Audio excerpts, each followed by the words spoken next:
Hello students, कैसे हैं आप सब। आई होप आप सब अच्छे होंगे। आपकी स्टडीज बहुत ही जबरदस्त चल रही होगी।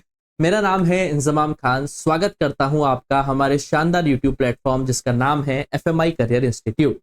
जैसा कि बच्चों आपको पता है कि प्रारंभ सीरीज को हमने स्टार्ट कर दिया था और आज हम पढ़ने वाले हैं class 12 business studies chapter number 1 nature and significance of management का लास्ट लेक्चर।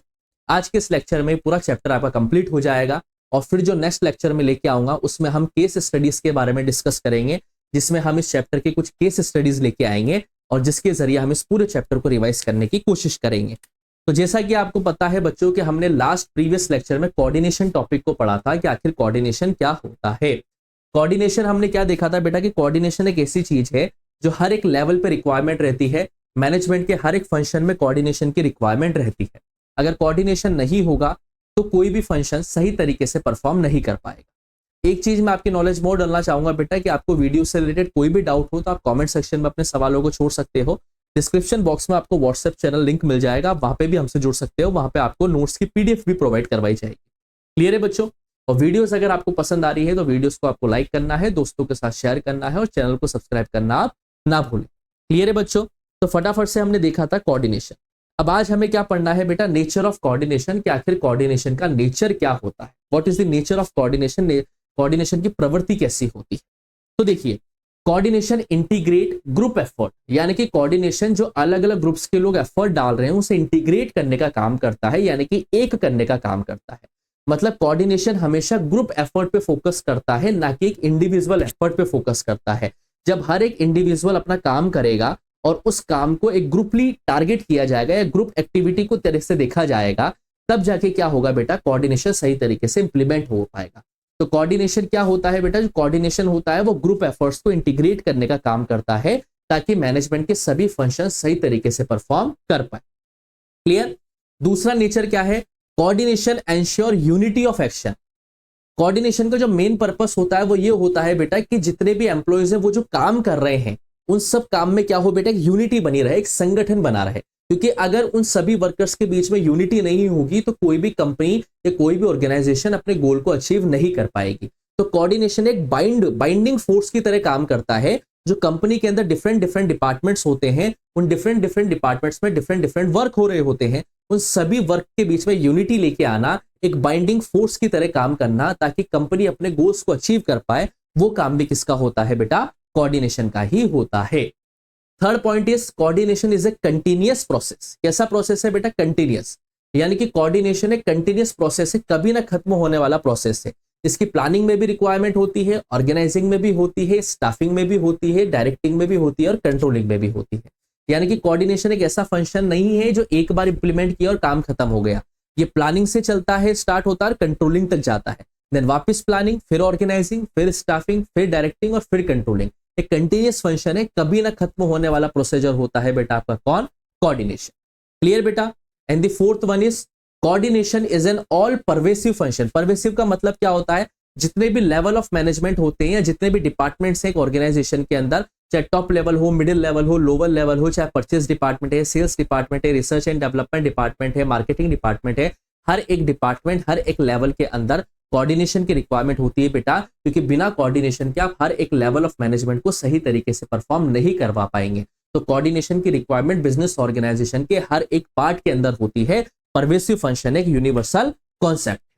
क्लियर बेटा। Coordination is the responsibility of all managers. ये मैनेजर्स की ड्यूटी होती है बेटा कि वो सभी एम्प्लॉयज के बीच में कंपनी के गोल की तरफ काम करवाने के लिए कोऑर्डिनेशन को सेटअप करें। ये मैनेजर की ड्यूटी होती है कि वो कोऑर्डिनेशन फंक्शन को सही तरीके से क्या करे बेटा, इंप्लीमेंट करे। And the last nature is coordination is deliberate function. देखिए, मैनेजर की रिस्पॉन्सिबिलिटी क्या होती है कि वो डिफरेंट डिफरेंट पीपल्स के एफर्ट्स को क्या करे, कोऑर्डिनेट करे इस तरीके से कि हर एक मेंबर जो है डिपार्टमेंट का वो काम भी कर पाए, कंपनी के गोल को भी अचीव कर पाए और वो अपने इंडिविजुअल गोल को भी क्या कर ले बेटा, अच्छी तरीके से अचीव कर ले। इज दैट क्लियर बच्चों। तो ये होता है आपका क्या, कोऑर्डिनेशन का nature. Clear. And the last topic is importance of coordination. Coordination की आखिर इंपॉर्टेंस क्या होती है। तो ग्रोथ इन साइज, सिंपल सी बात है बेटा, बिजनेस जितना बड़ा होगा उतने ही ज्यादा एम्प्लॉयज होंगे और जितने ज्यादा एम्प्लॉयज होंगे कोऑर्डिनेशन की रिक्वायरमेंट भी उतनी ही बढ़ती जाएगी। ये बात ध्यान रखना बेटा, डिपेंड करता है कि बिजनेस जितना बड़ा होगा उतनी ही ज्यादा कोऑर्डिनेशन की रिक्वायरमेंट रहेगी। ये बात आपको ध्यान रखना है। और बड़े ऑर्गेनाइजेशन को एफिशिएंटली रन करने के लिए हमें हर एक सेक्टर के अंदर कोऑर्डिनेशन की रिक्वायरमेंट रहेगी ही रहेगी। फंक्शनल डिफरेंशिएशन क्या होता है? ऑर्गेनाइजेशन के अंदर डिफरेंट डिफरेंट डिपार्टमेंट्स होते हैं, डिफरेंट डिपार्टमेंट्स के अंदर डिफरेंट डिविजन्स होते हैं और फिर उन सेक्शंस भी होते हैं। सभी डिपार्टमेंट्स के अपने ऑब्जेक्टिव्स हैं, उनकी सभी की अपनी पॉलिसीज है और उनका अपना काम करने का तरीका अलग होता है। सभी डिपार्टमेंट्स को ध्यान में रखते हुए मैनेजर की रिस्पॉन्सिबिलिटी होती है कि वो सभी एक्टिविटीज को ध्यान में रखते हुए, सभी के गोल्स को ध्यान में रखते हुए एक कोऑर्डिनेशन के साथ क्या करे बेटा, कंपनी के गोल को अचीव करने के लिए काम करे। And the last importance is specialisation. जो मॉडर्न ऑर्गेनाइजेशन है बेटा आज के टाइम पे, उसमें स्पेशलाइज्ड लोग ज्यादा भरे हुए हैं, ऐसे काम ज्यादा लोग कर रहे हैं जिनके लिए एक स्पेशल नॉलेज की रिक्वायरमेंट होती है। अब बहुत बार जो स्पेशलाइज नॉलेज वाला पर्सन होता है उसे ये लगता है कि बेटा सिर्फ वही क्वालिफाइड है कि वो चीजों को एवेल्युएट कर सकता है, जज कर सकता है और डिसाइड कर सकता है कि कौन सही है कौन गलत है। तो कभी कभी इस तरीके की कोऑर्डिनेशन की भी रिक्वायरमेंट रहती है ताकि कोई स्पेशलाइज पर्सन अपनी तानाशाही ना करे और बिजनेस ऑर्गेनाइजेशन के सक्सेसफुल तरीके से क्या हो पाए बेटा, चीजें इंप्लीमेंट हो पाए। सो दी सिंपल सा टॉपिक है बेटा कोऑर्डिनेशन। कोऑर्डिनेशन एक बेसिक एसेंस है मैनेजमेंट की बेटा, जो कोऑर्डिनेशन के सभी फंक्शंस में, सभी लेवल्स में सही तरीके से इंप्लीमेंट होती है। बिना कोऑर्डिनेशन के एक मैनेजमेंट इफेक्टिव रहते हुए और एफिशिएंट रहते हुए अपना काम अच्छी तरीके से नहीं कर पाएगी। आपको यहाँ पे ये चीज ध्यान रखनी है। कोऑर्डिनेशन एक एसेंस है मैनेजमेंट का। ये कोऑर्डिनेशन जो है वो सभी मैनेजमेंट के फंक्शंस को बाइंड करने का काम करता है, इंटीग्रेट करने का काम करता है, यूनाइट करने का काम करता है।